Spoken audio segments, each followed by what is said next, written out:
Hello student, how are you. आज मैं आपके शॉर्ट वीडियोस की सीरीज में +1 की एक बहुत ही इंपॉर्टेंट रिएक्शन लेकर और उसकी शॉर्ट ट्रिक्स लेकर हाजिर हूं, जिसका नाम है कोल्बे इलेक्ट्रोलिसिस प्रोसेस, जिसे हम सभी कैप के नाम से जानते हैं।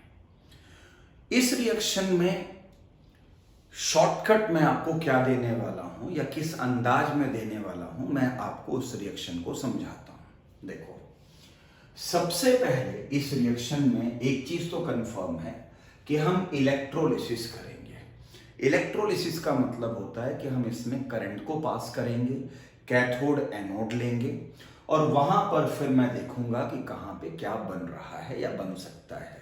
इस कोल्बे या कैप प्रोसेस से हम एल्कीन भी बना सकते हैं, एल्कीन भी बना सकते हैं, एल्काइन भी बना सकते हैं। अब मेरी ट्रिक क्या है? तो यहां पर मेरी ट्रिक ये है, जो आप सभी को बहुत ही आनंद से बात समझ में आ जाएगी। तो मेरी ट्रिक ये है कि बच्चों, अगर कभी भी R C double bond O का रेडिकल बने, R C double bond O का रेडिकल बने, तो इसे हम डेड रेडिकल मानते हैं। इसे हम डेड रेडिकल मानते हैं। तो मेरी ट्रिक ये है कि अगर आप कह सकते हो कि R C double bond O और ओ का रेडिकल अगर बनता है तो वो हमेशा डेड रेडिकल होता है, और इसको देखते ही तुरंत यहां से CO2 को निकाल दो। और CO2 का निकालना डीकार्बोक्सिलेशन होगा। फिर यहां पे क्या बनेगा? R का रेडिकल बनेगा और साथ में CO2 गैस निकल जाएगी, और फिर R का रेडिकल डेड नहीं होता, फिर वो रिएक्शन करेगा। तो मेरी ये ट्रिक आपको जो है कोल्बे इलेक्ट्रोलिसिस प्रोसेस की रिएक्शन को समझने में बहुत ही आसान बना देगी।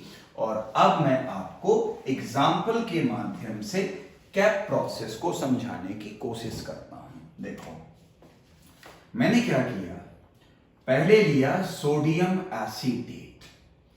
तो जब मैंने यहां पर सोडियम एसीटेट लिया, जिसको हम CH3COO Na कहते हैं, और CH3COO जब Na कहते हैं तो इसको हम सोडियम एसीटेट कहते हैं, राइट? ओके।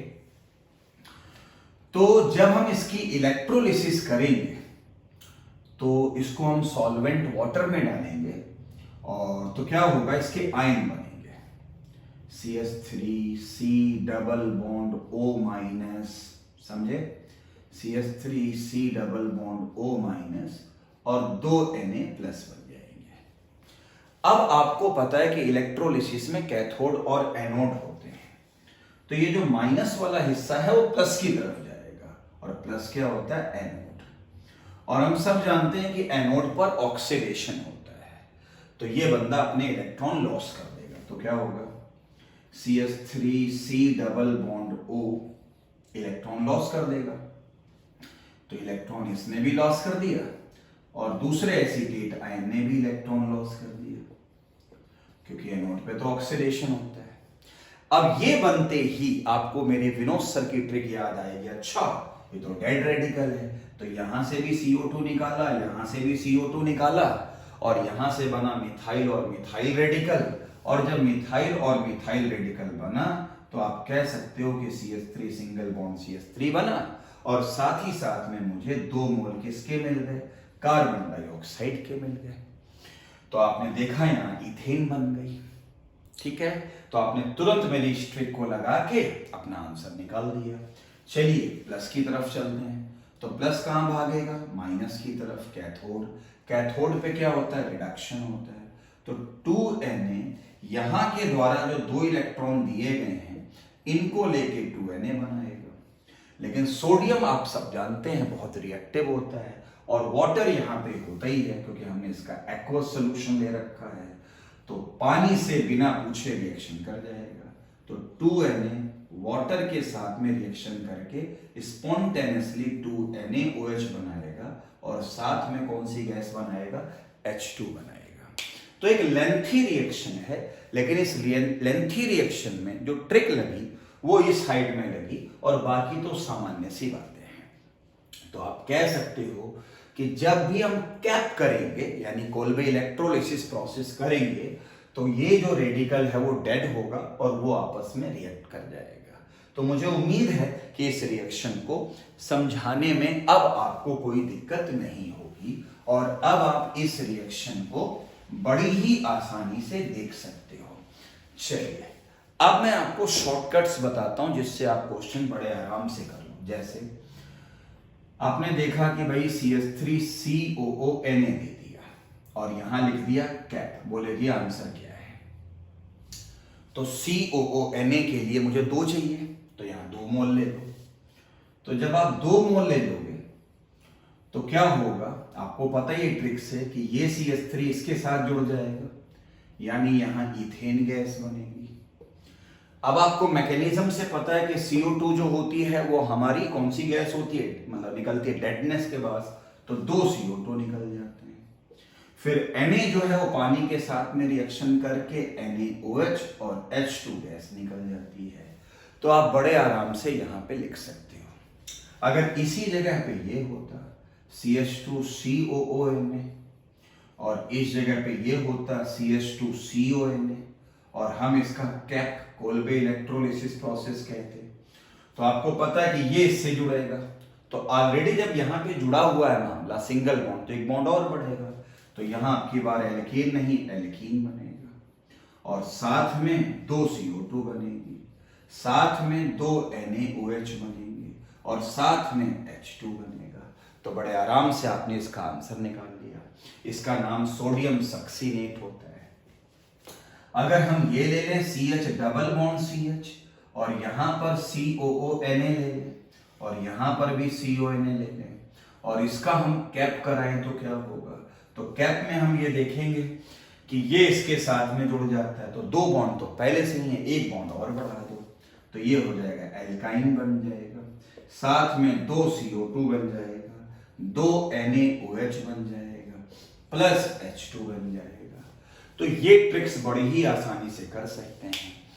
इस क्वेश्चन को नीट में और जेईई लेवल पे काफी पूछा जाता है और आपसे ये पूछा भी जाता है कि इसके राइट हैंड साइड प्रोडक्ट क्या बनेंगे। अगर मैं इसी में ही कुछ और एग्जांपल दे दूं, साइक्लोहेक्सेन में COONA दे दूं, COONA दे दूं और आपसे पूछूं कि भैया मैंने इसका कैप कराया तो क्या होगा, तो ये तो बाहर हो जाएंगे और इन दोनों के बीच में एक बॉन्ड और बढ़ जाएगा। तो आप समझ ही गए होंगे। तो यहाँ साइक्लोहेक्सीन बन जाएगा और बाकी तो बाई प्रोडक्ट लिखने की आवश्यकता है नहीं, 2 CO2, 2 NaOH और प्लस H2 गैस भी निकलेगी। वैसे भी ऑर्गेनिक में बैलेंसिंग का कोई खास महत्व नहीं है। आपसे क्वेश्चन यही पूछा जाता है कि भैया लेफ्ट हैंड साइड और राइट हैंड साइड में क्या होगा, ठीक है। तो इस तरीके से आपने देखा और बड़े आराम से इसको आपने समझ लिया और अच्छी तरीके से देख भी लिया। तो कुल मिलाकर बात वहीं पर आ जाती है कि रिएक्शन में अब आपने एक ही में 2 कर दिए तो सारी रिएक्शन हो जाएगी, बड़े आराम से कर लोगे, ठीक है।